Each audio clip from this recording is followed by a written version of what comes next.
Olá, sejam todos e todas muito bem-vindos ao Historycast. Toda semana, um novo episódio da história, gravado por especialistas. Esse programa é apresentado por mim, Lucas Delvin, mestrando em História pela URGS, Gabriel Giacomazzi, licenciado pela mesma instituição, e Kelvin Silva, mestrando em História pela PUC-RS, e que hoje irá realizar uma fala que recebe o título de Monstros, Demônios e Maravilhas no Brasil Colonial. Mas antes de mais nada, não esqueça de dar like no vídeo, caso esteja vendo pelo YouTube, ou no áudio, caso esteja vendo pelo Spotify. Sem mais delongas, passo a palavra para o convidado.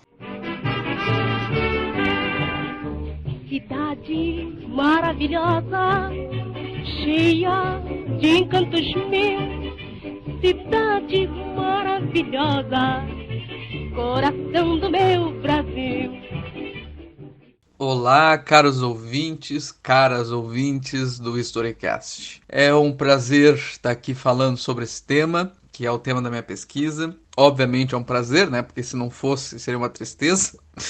Mas eu me pergunto já de início, o que te motivou a parar um minuto do seu tempo, alguns minutos do seu tempo, né, para ouvir um episódio sobre monstros, demônios e maravilhas do Brasil colonial? Também me pergunto o que tu pensou. Será que isso é um tipo de episódio que a gente vê, por exemplo, no History Channel, assim, monstros, ETs e demônios no Brasil colonial? Será que tu pensou que esse é o tipo de coisa que a gente encontra em banca de revista? Não é do tipo Os Mistérios de Hitler ou Os Segredos Ocultos de Alexandria, né? Umas coisas, a verdadeira história do ocultismo de Hitler, né? Umas coisas assim que a gente encontra. Fiquei muito me perguntando isso. E também me perguntei, e me pergunto o tempo todo enquanto pesquiso esse tema, qual é a relevância dele, né? E qual é a razão mesmo, né, de eu estar pesquisando sobre. Por que que eu, no tempo histórico em que vivo, em que me insiro, decidi pesquisar sobre as maravilhas do Brasil colonial. Por que esse tema, né? E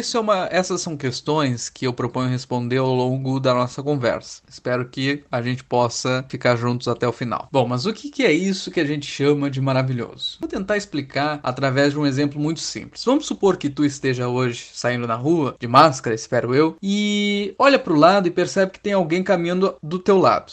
E essa pessoa que está caminhando ao seu lado, ela não tem cabeça. Ela literalmente não tem cabeça. Mas o seu rosto, né, os olhos, o nariz, a boca, enfim, estão no peito dela. Ainda que ela esteja super viva, caminhando tranquilamente sem a sua cabeça. Bom, apenas duas possibilidades existem numa situação como essa. Ou tu sai correndo, com medo dessa monstruosidade, ou começa a pensar que tem algo de errado contigo. Acordou com o pé esquerdo, tá vendo umas coisas esquisitas, ingeriu algo que não sabe. Mas o que não vai acontecer é tu olhar para essa criatura e pensar que ela é maravilhosa. Uma vez que o maravilhoso, hoje, é muito mais visto como um adjetivo do que qualquer outra coisa. Um adjetivo positivo. A gente não vai dizer que a nossa mãe é maravilhosa querendo xingar ela. E eu uso o exemplo desse ser sem cabeça, não é por acaso não. É porque Jean de Mandeville, um viajante do século XIV, vai relatar que numa das suas supostas viagens ao Oriente, ele vai encontrar numa ilha, na Índia, seres sem cabeça com o rosto no peito, além de outras monstruosidades que ele afirma ter encontrado. Mas veja que mesmo no século XVI, um viajante chamado Sir Walter Raleigh vai dizer que ouviu falar dos índios que encontrou na Guiana, seres chamados Euaipanoma, não sei se eu pronunciei corretamente, mas que eram justamente seres sem cabeça com as faces no peito. E na verdade o que esses viajantes estão fazendo é reciclar toda uma série de discursos que são legados da antiguidade, que são passados de autoridade para autoridade, de viajante para outro, dentro de narrativas de viagem, narrativas maravilhosas de viagem, e que perpassam vários viajantes e supostos viajantes na Idade Média. Dentre eles o conhecido Marco Polo, que vai relatar, por exemplo, que na ilha de Angamã há seres com cabeça de cachorro e corpo de gente, que são antropófagos, comem pessoas e bebem o sangue também, enfim, uma coisa assim bem maravilhosa. Aí tu pode pensar, bom, isso é uma coisa de uma imaginação medieval, sem freios, né? Uma imaginação medieval que vê monstrinho e sobrenatural em tudo e etc. Mas isso seria uma visão muito preconceituosa, pejorativa, caricata mesmo, do período medieval. A Acontece que mesmo Colombo, o descobridor, entre 1 milhão de aspas, da América, vai relatar no seu primeiro diário de bordo, em 1492, que ele ouve falar de índios que ele encontra o seguinte, e aí eu abro aspas: entendeu também que longe dali havia homens de um olho só e outros com cara de cachorro, que eram antropófagos e que quando capturavam alguém, degolavam, bebendo-lhe o sangue e decepando as partes pudendas. Fecha aspas. Eu fico só imaginando a cara da El Reina, a Rainha Isabel da Espanha, quando leu o diário de bordo do Colombo. Mas vocês vejam como essas coisas reaparecem, não é? Como essas coisas são recicladas nessas fontes. Numa rede de autores, não é, medievais e antigos que formam essas descrições maravilhosas sobre o outro. E aí, né, gente, nós tendemos a ter uma visão não histórica das coisas. É muito comum quando eu converso com colegas sobre essas visões exóticas, né, do maravilhoso, e eles me dizerem assim: ah, mas o Colombo, né, deve ter fumado um canavial inteiro de maconha. Ou, sei lá, que diabos o Marco Polo ingeriu quando viu os sujeitos com cabeça de cachorro, né? Tava ali com saudade do seu pet e aí, né, teve umas visões maluconas lá. É que a gente se acha espertinho, nós, ilustrados do século XXI. E tendemos a esquecer que no século XXI também há visões do maravilhoso. Por exemplo, pululam relatos em todos os lugares do mundo de avistamento de OVNIs. Pululam em todos os lugares do mundo relatos de pessoas que foram abduzidas, que viram ETs, que viram aliens. Né? E o que é o alien? O alien é justamente um ser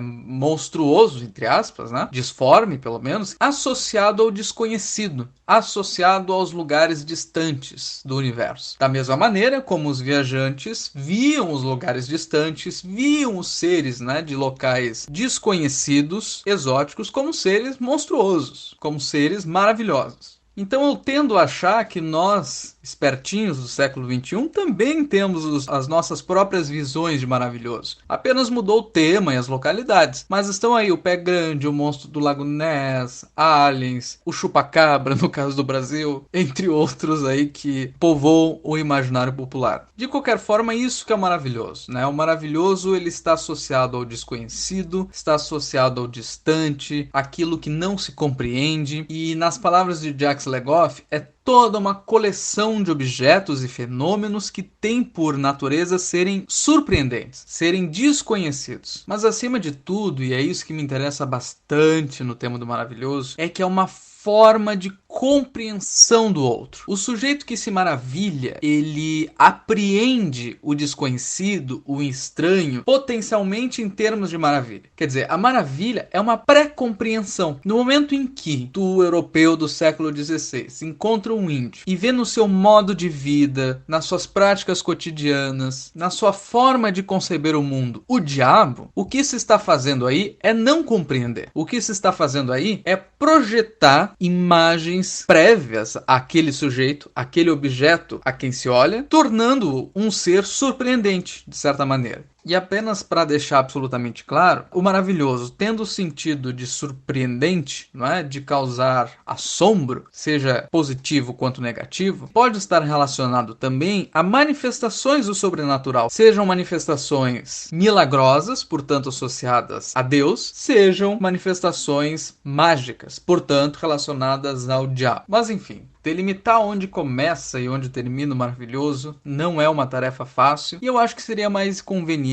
a gente passar a analisar aquilo que os portugueses, primeiros cronistas do Brasil no século XVI, acham surpreendente, aquilo que maravilha eles. Então, se a gente for analisar a carta do Pero Vaz de Caminha, a gente vai ver que as primeiras impressões sobre o Brasil têm relação com uma visão sempre edênica, uma visão sempre relacionada ao paraíso. Os índios são vistos como inocentes, pois andam desnudos. As árvores, as terras causam admiração nesses primeiros portugueses. E a visão, no geral, tende a ser um tanto quanto positiva. Daí que a historiadora Laura de Mello e Souza vai nos contar como que essas imagens começam a oscilar no livro O Diabo na Terra de Santa Cruz. Elas oscilam muito durante o século XVI e persiste ainda uma certa ambiguidade no XVII e no XVIII. Uma ambiguidade que coloca o Brasil ou no céu ou no paraíso. O Brasil passa a ser confundido inclusive com o próprio paraíso, uma vez que há padres que defendem que o Brasil é o paraíso terrestre, o que não é bem uma novidade, uma vez que o próprio Colombo, depois de não ter conseguido provar, né, que ele não tinha chegado às Índias Orientais, a nova tese dele era de que ele tinha chegado, na verdade, no paraíso terrestre. A outra visão que vai entrar em conflito com essa é que o Brasil era a terra do diabo, era o domínio por excelência de Satã. Por que isso? Porque tende-se a demonizar os aspectos negativos da terra. O calor, a quantidade absurda de bichos, de insetos que os portugueses não estavam acostumados, os animais peçonhentos e, acima de tudo, o índio. O índio começa a ser visto já no início do processo colonizador como diabólico, como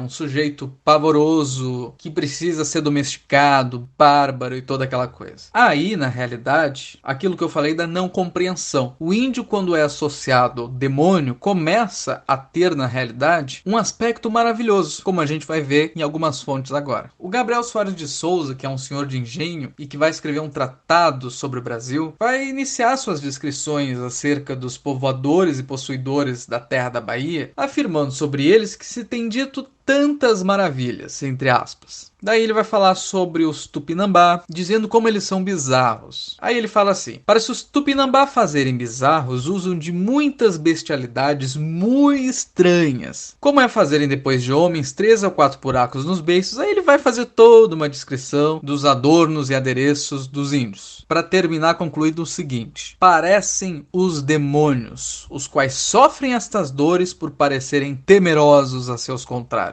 né, a seus inimigos. Então o índio já começa a ser associado ao diabo. Um padre jesuíta chamado Leonardo Nunes, em 1551, vai dizer que é certo que os índios pareciam diabos. Todos andavam desnudos, como é costume de todos, alguns pintados de negro, outros de vermelho, outros cobertos de pena, e não cessavam de atirar flechas com grande gritaria. E outros traziam uns búzios com que faziam um alarido em suas guerras que parecia mesmo o inferno. E assim nos perseguiram por 3 horas. O Leonardo Nunes estava maravilhosamente assombrado. E algumas manifestações desse sobrenatural diabólico vão aparecer de tal forma que fariam inveja a filmes como Exorcista, por exemplo. Em 1557, um outro padre jesuíta, o Antônio de Sá, começa uma carta dizendo o seguinte: não deixarei de contar uma coisa muito digna de admiração. Admiração é um termo que vem do latim admirabilis e que tem profunda relação com mirabilis, que é maravilha. Aí ele vai contar a história de um índio chamado Manemoacu, um índio aldeado que estava muito doente. Daí, numa noite de fortíssima tempestade, esse Manemoacu teve seu corpo tomado por demônios possessores, que com grande estrondo, e aí abre aspas, o levaram arrastando e maltratando. Os outros da aldeia foram então com tochas atrás do miserável e seguiram o rastro dele até o porto de Manuel Ramalho, para então eles se darem conta de que perderam o sujeito. 3 dias depois aparece o Manemoacu e contou aos padres o que aconteceu. Abre aspas. O levaram a Santo Antônio com tanto ímpeto e clamor que assim mesmo não se podia ouvir nem entender. Daqui o puseram no porto de Jaravaia. Aqui viu muitos fogos e muito horríveis. Depois de todos os martírios, os demônios o arrojaram entre uns mangues, onde se maltratara muito e ficara fora de si com tantos tormentos como passara, que por isso não conhecia os seus quando deram sobre ele e fugia dele como se foram demônios. Tudo isso permite o Senhor para que venham a conhecimento de sua lei, considerando perverso o domínio do demônio, que no caso era o Brasil. Vocês vejam que diabos que estrondosamente arrastam um sujeito possesso por um lugar infernal, com muitos fogos e muito horríveis, entre aspas, onde se fizera muito mal, atormentando ele de modo que nem pôde reconhecer os seus semelhantes. Nem é preciso a gente imaginar muito qual foi o efeito maravilhosamente assombroso de uma cena como essa na sensibilidade dos homens e mulheres do século XVI. Para encerrar o tema do diabo, basta dizer que as fontes do século XVI estão cheias de aparições demoníacas, associações diabólicas, comparações infernais e toda sorte de cena de horror que se pode imaginar. Tudo isso tem uma lógica de dominação, né? Ver o indígena como um diabo, que a gente vai no final tratar mais delicadamente. Bem, com relação aos monstros, a gente já conversou um pouquinho, né? Falamos sobre o Sir Walter Raleigh, que na Guiana afirma ter ouvido dizer dizer que haveria um povo chamado Euaipanoma, né, do pessoal lá sem cabeça. Também ouvimos sobre o Colombo, que afirmava ver gente com cabeça de cachorro, de um olho só e tudo mais. E há um tipo de monstro, no caso da América Portuguesa, que é extremamente recorrente e que também, como vimos, possui grande interação com as heranças, né, com outros viajantes que na Idade Média e na Idade Antiga afirmam ter avistado. No caso, são os monstros marinhos. Em várias fontes reaparece o Ipupiara. O Ipupiara é um monstro marinho que atormenta indígenas, atormenta portugueses e que eventualmente, inclusive, sai das costas marítimas para atacar o sujeito. Há um capítulo dedicado a ele na história da província de Santa Cruz, escrita pelo Pero de Magalhães Gandalf, que narra não apenas as características do monstro, mas também a coragem de um mancebo português, filho de um capitão que vai enfrentar ele. Ocorre mais ou menos dessa maneira. O animal é avistado à noite por uma índia escrava que vai imediatamente alertar o fidalgo. Daí esse fidalgo reage, se apodera de uma espada e vai de encontro ao animal. O desafortunado bicho tenta então fugir, mas o fidalgo põe-se à sua frente. Discorre aí então a batalha narrada em detalhes, quase cavaleiresca, e claro, ela finaliza com a vitória heróica do mancebo.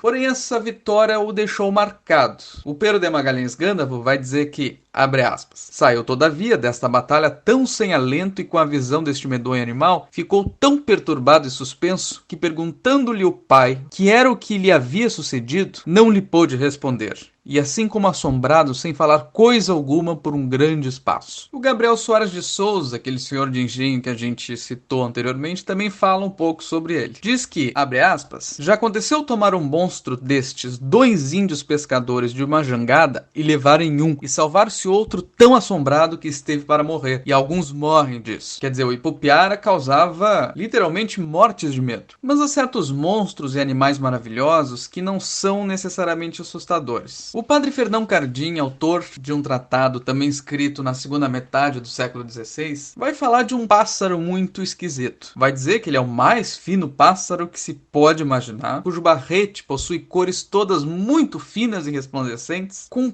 papo tão formoso que mostra todas as cores, principalmente o amarelo, mais fino que ouro. Vai comparar o tal do pássaro a abelhas, dizendo que são parecidos na sua ligeireza e alimentação, e aí ele termina assim, abre aspas, tem 2 princípios de sua geração. Uns se geram de ovos, como outros pássaros, outros de borboletas, e é cousa para ver uma borboleta começar-se a converter neste passarinho, porque juntamente é borboleta e pássaro. E assim se vai convertendo até ficar nesse formosíssimo passarinho. Cousa maravilhosa e ignota aos filósofos, pois um vivente, sem corrupção, se converte noutro. E ele estava falando, muito provavelmente, do beija-flor. O monstro marinho, aquele que a gente citou, alguns historiadores vão dizer que talvez seja um leão marinho. O que é muito interessante porque esses cronistas, com o imaginário embebido das fontes medievais de descrição de viagens, vão acabar exagerando, tornando maravilhoso certos aspectos que para nós hoje, por conhecimento, são absolutamente comuns. Isso vai se mostrar de diversas formas. Por exemplo, o Ambrósio Fernandes Brandão, que escreve os Diálogos das Grandezas do Brasil no iniciozinho do século XVII, vai falar sobre o gambá. O gambá, que já é conhecido em outras fontes, que o descrevem também como uma criatura maravilhosa. Todas falam, obviamente, do seu cheiro. E aí o Ambrósio Fernandes vai falar o seguinte, abre aspas, os vestidos, sela, estribos ou a coleira do cachorro, a que alcança o ruim cheiro da ventosidade, certamente tu deve imaginar o que é a ventosidade, nunca mais aproveita para nada, e se deve de entregar ao fogo para que o consuma. E não basta ao homem a quem isto sucedeu lavar-se 1, 10, nem 20 vezes dentro d'água, para efeito de perder aquele ruim cheiro, antes prevalece nele por espaço de 8 a 10 dias até que com o tempo se vai gastando. Há também o caso do bicho preguiça, que é visto em diversas fontes como um ser gigantesco, medonho, de unhas gigantescas, e outras esquisitices. Por exemplo, o próprio Ambrósio vai falar de um passarinho que tinha pedras na cabeça, né? Ao invés de ele ter cérebro, ele tinha uma pedra. E o Gabriel Soares de Souza, aquele senhor de engenho, vai descrever um bicho muito estranho, entre aspas, cuja natureza parece encantamento, que chega a se assemelhar a um rubi muito resplandecente. O bicho, gente, é capaz de reviver mesmo mesmo se feito em pedaços, já que esses pedacinhos se juntam como antes, chegando a relatar o Gabriel que se viu isso por vezes em diferentes partes. O corte do animal em migalhas que tornam-se a juntar mesmo após terem sido embrulhadas em papel por 7 ou 8 dias. Todas essas esquisitices refletem justamente o espanto que o europeu acabava tendo diante do novo, da nova flora, da nova fauna, que ele, por óbvio, não compreendia. A relação com o outro, no caso o outro flora ou fauna, né, se dá por falta de compreensão desta maneira maravilhosa. E aí há outras formas de maravilha, por exemplo. É muito recorrente também nas fontes a impressão completamente maravilhosa do ananá. O ananá é basicamente o abacaxi. Os europeus gostavam tanto do abacaxi que alguns diziam que era a melhor fruta que já poderia se imaginar. Que Deus fez a fruta de maneira absolutamente maravilhosa e irresistível, que tinha o sabor mais doce e fino do mundo. E as paisagens, até mesmo o céu, encantava os portugueses. O Gabriel Soares vai dizer que o céu da Bahia é o mais lindo que se pode imaginar. É o mais maravilhoso do mundo inteiro. E da onde será que vem o termo Amazônia, que caracteriza a floresta e o estado? Descrições de diversos viajantes e cronistas vão dar conta que na região da atual floresta amazônica havia ali as míticas Amazonas. Lembrando que as Amazonas são as conhecidas guerreiras dos mitos gregos que viviam numa sociedade de mulheres que não aceitava homens. Elas são muito recorrentes nas fontes medievais também, o próprio Jean de Mandeville vai citar elas em algumas ilhas da Índia, e elas são sempre deslocadas, vão da Índia à África até chegar na América, ou seja, indo de um desconhecido, quando torna-se conhecido, acaba, arrastando para outro local desconhecido. O maravilhoso, gente, não só deu impressão às pessoas da época, como também se solidificou através dos séculos, dando nome ao estado e à floresta. E a gente nem se dá conta que a origem do nome Amazonas é uma origem intimamente relacionada com esse contexto de descrições maravilhosas. O fato é que vai haver mesmo um desvanecimento das maravilhas. Quanto mais o desconhecido torna-se conhecido, quanto mais o pensamento científico vai tomando a consciência dos modernos, vai haver aí um processo que alguns autores vão chamar de o desencantamento do mundo.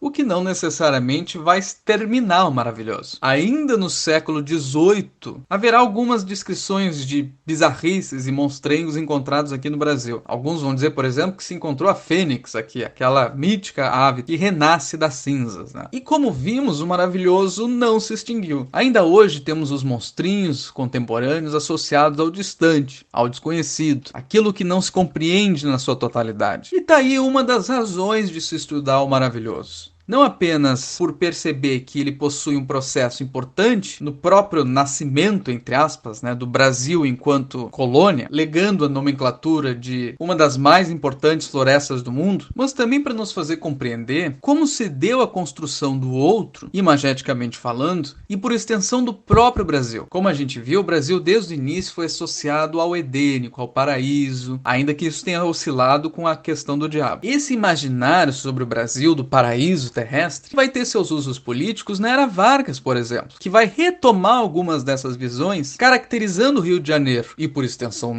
todo o Brasil, como uma cidade maravilhosa. O mundo inteiro, então, passa a conhecer o Brasil através de Hollywood, do Zé Carioca, da Carmen Miranda, como o local por excelência da natureza maravilhosa. Esse uso político vai construir uma nacionalidade que exalta as riquezas naturais do Brasil. E também a maneira como o europeu construiu o outro indígena nos faz pensar os usos do maravilhoso, do sobrenatural, dos monstros, enfim, como até mesmo uma estratégia de dominação social. Uma vez que o índio era o possuído pelo demônio, ou estava sob a sua sombra, logo se justificava perfeitamente a conversão e o roubo, ou a tentativa de roubo, das almas dos povos indígenas. Também a gente pode pensar como que o maravilhoso pode ter exercido um sentido de propaganda de colonização. Na medida em que se dizia que a natureza era tão maravilhosa, tão edênica, é de se pensar, por óbvio, a atração que alguns europeus tiveram no sentido de conhecer essa terra, Para finalizar, eu acho importantíssimo os estudos do maravilhoso de maneira geral, inclusive nas escolas básicas. O maravilhoso, quando é associado ao fantástico, ele pode ser um fortíssimo recurso pedagógico para a gente compreender alguns elementos que fazem parte do imaginário popular, especialmente aqueles relacionados à cultura pop. Por exemplo, Senhor dos Anéis, que trata de um mundo fantástico, mágico, pode ser uma ferramenta importantíssima para que nós, professores, possamos fazer associações na sala de aula com aquele maravilhoso, com aquela mentalidade, não é? Com aquele imaginário, melhor dizendo, que os medievais efetivamente possuíam. Recentemente saiu um filme lançado pela Pixar chamado Dois Irmãos, Uma Jornada Fantástica. E olha só que bonita a descrição que a própria Disney dá. Ambientado em um subúrbio de um mundo de fantasia, Dois Irmãos, Uma Jornada Fantástica, da Disney Pixar, apresenta dois irmãos elfos adolescentes que embarcam em uma missão extraordinária para descobrir se ainda há um pouco de magia por aí. O filme, minha gente, é maravilhoso. Outro recurso pedagógico, também associado à Disney, que é o mundo do encantamento, né? E que pode ser utilizado muito bem no ensino básico, são os filmes de monstros, como Monstros S.A., Universidade Monstros e toda a série de outros filmes que existem aí, não só da Disney, né, sobre monstrengos. Creio ser importante relacionar esses filmes e esses elementos do imaginário com a historicidade deles, com as heranças históricas, né, que eles suscitam.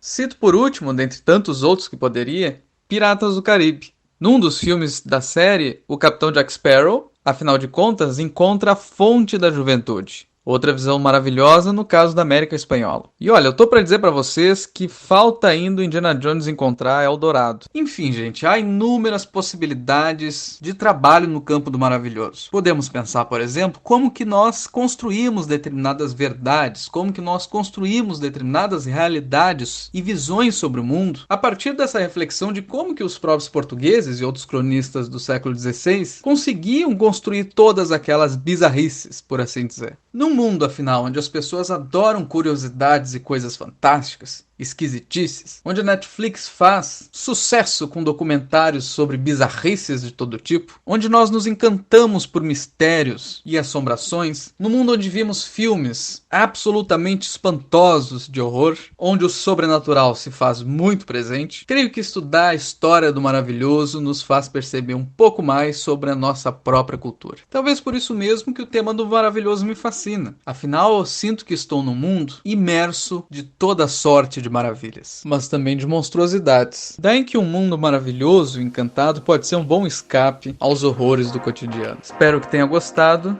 e que tenha um maravilhoso dia. Esse foi o 11º episódio do HistoryCast.